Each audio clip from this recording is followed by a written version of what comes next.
Isang mapagpalang araw po sa ating lahat. Ako si Godfrey Quezon and this is my devotion for today, July 16. And ang topic po natin for today is ano ang ginagawa at gagawin pa ng Diyos sa iyong buhay, or order of salvation.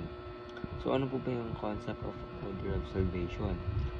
The order of salvation, Latin, Ordo Salutis, is a theological term that refers to the sequence of events in which God applies the benefits of salvation to individuals. So while all of salvation is rooted in God's eternal plan, the order includes steps such as calling, regeneration, conversion, faith and repentance, justification, adoption, sanctification, and glorification. This order is not about human effort but God's sovereign grace at work in real time. So it highlights the beauty of how God awakens the dead, grants faith, justifies sinners, and brings them all the way home in glory. Ibig sabihin daw po nito, ang ating Panginoon po, dahil nga po in-accept na natin siya, ang ating Panginoon sa Kristo, is pinagpapala po tayo ng ating Panginoon. Ibig sabihin, hindi naman po dahil ito sa good works natin, kundi sa kanyang ginawa. And of course, kung yung ating Panginoon nga is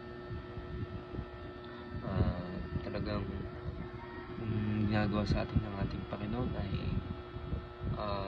minsan diba, yung sa tingin natin hindi natin deserve, pero ang ating Panginoon patuloy po tayong pinagpapala at pinagpapala ng ating Panginoon.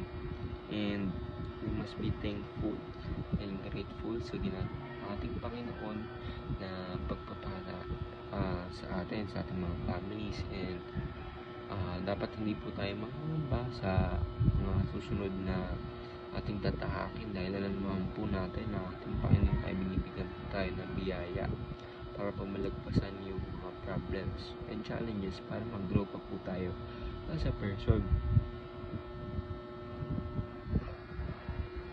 So, ating scripture for today po is Romans chapter 8 verse 29-30.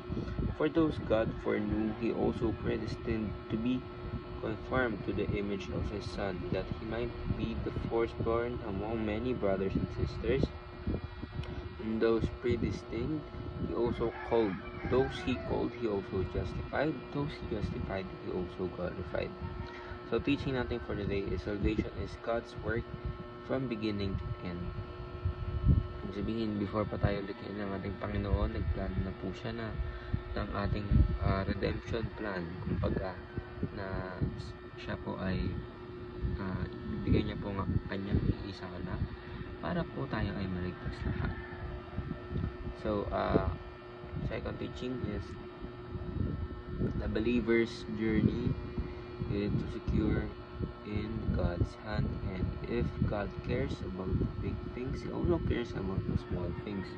So, kaya po natin kailangang matakot dahil ang ating Panginoon po ay nandito para sa atin. So, ayun lang po ako sa Godfrey Quezon and this is my devotion for today, July 16. Sana po ay